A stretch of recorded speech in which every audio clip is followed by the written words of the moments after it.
Good evening all of you. आज मैं class 7th का 3rd चैप्टर हिमालय की बेटियां समझाने जा रही हूँ, जो नागार्जुन द्वारा रचित है। इस चैप्टर में बताया है कि लेखक ने अब तक गंगा, यमुना, सतलुज जैसी नदियों को मैदानी भागों में ही देखा था, यानी कि मैदानी जो भाग थे उधर पर ही देखा था। वह उनके प्रति आदर श्रद्धा के भाव रखता था, यानी कि वो उन्हें पूजता था। और इन नदियों की धारा उसे माँ, मौसी या नानी की गोद सी सुखद लगती थी। जब वो नदियों की धारा को देखता था तो उसे ऐसा प्रतीत होता था लेखक को कि जैसे ये धारा उसकी माँ, मौसी या नानी की जिस प्रकार से गोद में सुख मिलता, उसी प्रकार से नदियों की धारा को देखकर उसे सुख मिलता था। इन नदियों को उनके अपने घर अर्थात यानी कि नदियों का जो घर है वो है हिमालय पर देखने से पता चलता है कि वह कितनी दुबली पतली कमज़ोर सी दिखने वाली नदियों मैदानों में कितना विशाल रूप धारण कर लेती हैं। जब वो हिमालय से जब वो गिरती थी तो वो इस प्रकार से धारा दिखाई देती थी जैसे कि वो धारा बहुत दुबली पतली कमज़ोर सी है, और लेकिन जब वो नीचे मैदानी भागों में गिरती थी तो वो एक विशाल रूप धारण कर लेती थी। अपने घर में हंसने खेलने वाली नदियाँ मैदानों में कितनी शांत तथा गंभीर हो जाती हैं। अपने हिमालय में, अपने घर यानी कि उनके हिमालय में जब वो हंसता खेलता देखती थी और जब वो मैदानी भागों में गिरती थी तो ऐसा लगता था कि जैसे वो शांत तथा गंभीर हो गई हों। यहाँ इनकी लीलाएं देखकर मन में अनेक जिज्ञासाएं व आश्चर्यजनक प्रश्न उठते थे। जब उनकी लीलाओं को देखते थे तो मन में अनेक प्रकार के प्रश्न उठते थे और आश्चर्य भी लगता था। मन में प्रश्न उठता था कि आखिर अपने पिता हिमालय का प्यार छोड़कर ये किस लक्ष्य की ओर बढ़ती चली जा रही हैं, यानी कि अपने पिता का घर छोड़कर, अपने पिता का प्रेम को छोड़कर ये नदियाँ अपने किस लक्ष्य को पाने के लिए एकदम बढ़ती चली जा रही हैं। बर्फ़ युक्त चोटियाँ, हरी भरी घाटियाँ, पहाड़ियाँ, यही तो इनका घर है। ये सारी चीज़ें हैं जो बर्फ़ यानी कि बर्फीले जो पहाड़ हैं वो, हरी भरी जो घाटियाँ हैं वो, ये सारी चीज़ें ही तो इनका घर है। किंतु खेलते खेलते वो नदियाँ चीड़ और देवदार के जंगलों में चले जाने पर इनके पिता हिमालय कितने चिंतित होते होंगे। जब ये जंगलों से बहने लगती हैं तो इनके पिता को इनकी कितनी चिंता होती होगी। इन प्रश्नों का जवाब तो चुप रहने के अलावा चोटियों के पास भी नहीं था, यानी कि जो ऊंची ऊंची चोटियां थीं उनके पास भी इन प्रश्नों का जवाब नहीं था।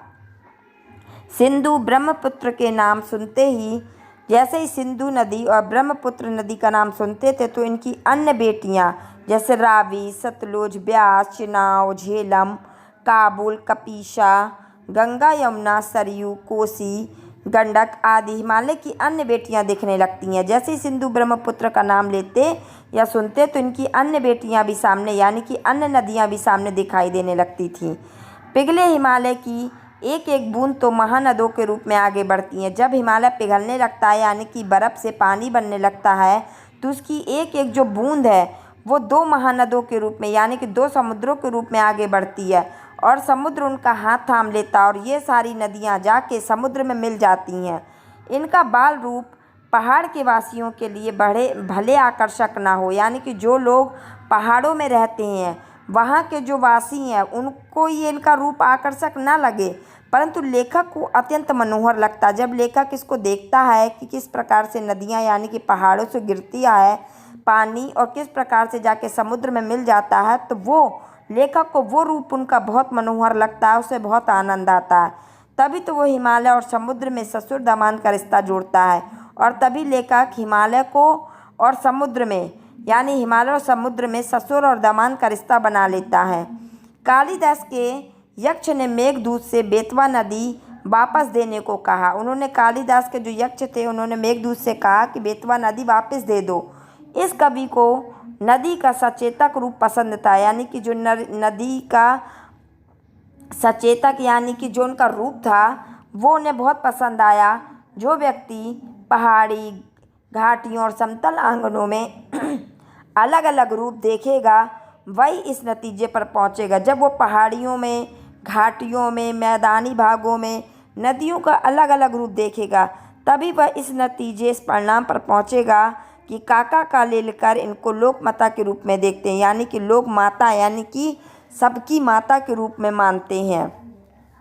लेखक इनके माँ बनने से पूर्व यानी लेखक इनको माँ बनाने से पूर्व पहले इनको बेटियों के रूप में देखना चाहता है। वो बताता है कि जो ये नदियाँ पहले ये बेटियाँ थीं, वह थोड़ा सा और आगे बढ़े इन्हें प्रेसी यानी कि प्रेमिका की भावना से देखता है। जब वो थोड़ा और आगे बढ़ता है तो वो ये नदियों को एक प्रेमी की भावना से देखता है। वह उन्हें ममता के एक और नए बंधन में यानी कि बहन के रूप में भी देखता है।